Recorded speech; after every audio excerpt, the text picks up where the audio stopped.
Si vous êtes intéressé par l'histoire des cantons de l'Est, vous allez peut-être découvrir quelque chose que vous ne connaissez pas.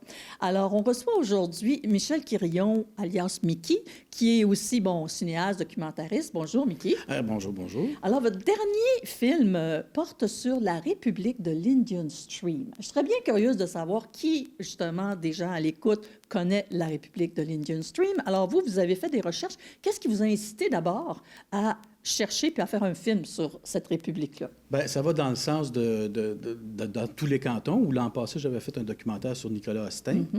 Et puis, dans mes cartons, j'avais une dizaine de sujets, dont celui-là, la République d'Indian Stream. Et puis, je me suis rendu au musée d'histoire, à la Société d'histoire de Quaticook. Et eux, ils m'ont pisté vers des gens qui s'étaient intéressés de près à cette histoire-là. Histoire qui est assez particulière parce que c'est une petite république Qui a vécu pas longtemps. De 1832 à 1835. OK, 3 ans.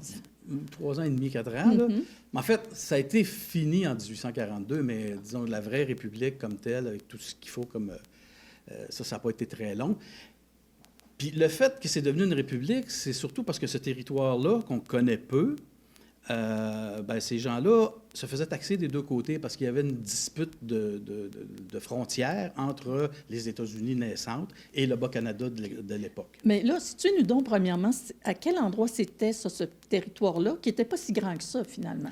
Bien, quand même autour de 800 km². OK. Il y était peut-être 300 personnes à vivre là-dessus, dans à peu près la seule ville qu'il y a encore aujourd'hui, Pittsburgh. Pas Pittsburgh, Ohio, mais Pittsburgh, New Hampshire, parce que maintenant, ça appartient au New Hampshire. Puis, c'est près de Canaan, si vous savez c'est où, Hereford. Et puis, c'est un territoire qui suit la rivière Connecticut jusqu'à autour de Chartierville. D'accord. Tout ce qui est de la frontière actuelle aurait dû être, selon certains, la rivière Connecticut. Alors, tout ce territoire-là, qui est un peu comme une espèce de triangle inversé, c'était le territoire de la République d'Indian Stream. D'accord. Puis là, vous dites justement que les gens qui étaient de la République, ils venaient d'où, ces gens-là? Bien, c'était des colons qui cherchaient à s'établir un peu dans les territoires. Le New Hampshire, le Maine, ça devenait de plus en plus populeux. Il y avait de plus en plus de gens qui étaient là. Ça prenait des terres nouvelles. Il y avait plein de colons qui arrivaient à cette époque-là, au niveau des États-Unis. Alors, il y a des gens qui ont décidé de vendre ces terres-là au nord. Il n'y a pas eu tant de monde qui ont été intéressés parce que c'était un territoire quand même, on le sait ici, l'hiver est dur. L'hiver est dur. Oui. C'est un territoire qui est très montagneux, qui est très beau, mais qui est très montagneux, très accidenté. Pas très bon pour l'agriculture. Plus ou moins, parce que c'est ça, c'est très montagneux. Puis l'été, il y a de la mouche à pu finir. Ça n'a pas attiré quand même beaucoup de monde, mais le problème, c'est que les gens qui étaient là payaient des taxes aux États-Unis et au Canada. Ils recevaient des percepteurs des deux côtés. Okay. Alors, ces gens-là, évidemment, même s'ils n'étaient pas nombreux, ils se sont tannés. OK. Puis la République. Nous, on va devenir une République.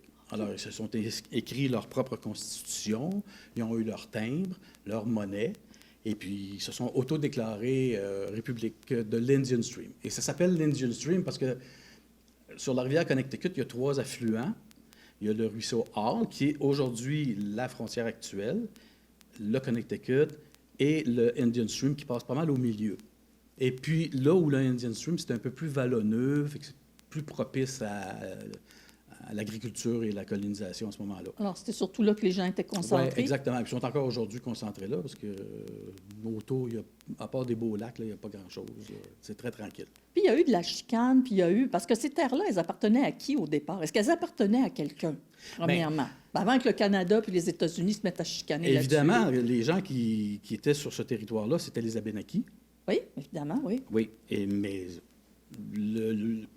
le terme d'appartenance territoriale, c'était pas la même chose que pour nous. C'était pas des gens à mettre des clôtures un peu partout et de délimiter leur territoire. Ouais. Ce qui fait qu'un Indien qui se faisait appeler King Philip et qui vivait là un peu en ermite avec 2 femmes, on ne sait pas si c'est ses femmes ou quelqu'un... Ça ou... Ouais, c'est flou, là. Oui, c'est flou. Mais il était 3, en fait. Il n'était pas beaucoup, c'était pas une tribu, là. Il était 3 qui parcouraient un peu ce territoire-là. Et quand des arpenteurs et M. Gilman, un coureur des bois, leur a demandé « tu nous vendrais-tu tes terres? » Lui a dit « Oui, pas de problème. Les terres vont de jusqu'au lac Memphremagog, ça monte jusqu'à Whedon, ça se rend jusqu'au lac Mbagog, et puis je vous laisse tout ça en échange de maintien à ma subsistance, parce que je commence à avoir de la misère à chasser.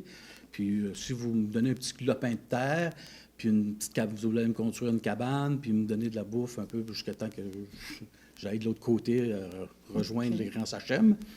Alors, mais ça n'a pas été long, là. Il n'a pas vécu très longtemps, ce monsieur-là. Et les deux femmes, elles, sont parties à Montréal pour aller renégocier de la subsistance, mais ne sont jamais revenues. OK.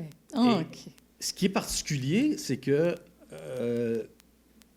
cette compagnie-là n'était pas la seule à revendiquer les terrains, parce que les gens d'Odanak, eux, quand ils ont su ça, ils ont dit...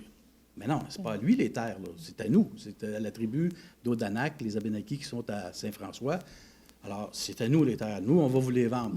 Ce qui fait qu'il y avait deux compagnies qui vendaient les mêmes terrains sur le même territoire. Alors, il y a eu bien des chicanes, bien des tiraillements. Et puis, il y avait aussi, dans tout ça, des squatteurs qui allaient s'installer puis qui commençaient à développer un petit peu. Comme un peu partout. Un peu partout. Exactement. Bon, on va s'arrêter là-dessus. On rappelle aux gens, s'ils veulent voir le film, c'est présenté à Nous TV le 27 janvier. C'est à 19h30. 19h. Et le 28 janvier à 9h et à 17h30. Ne manquez pas ça. Vous allez voir, c'est une belle tranche de notre histoire. Merci beaucoup d'être venu nous en parler, Michel Quirion. Bye-bye.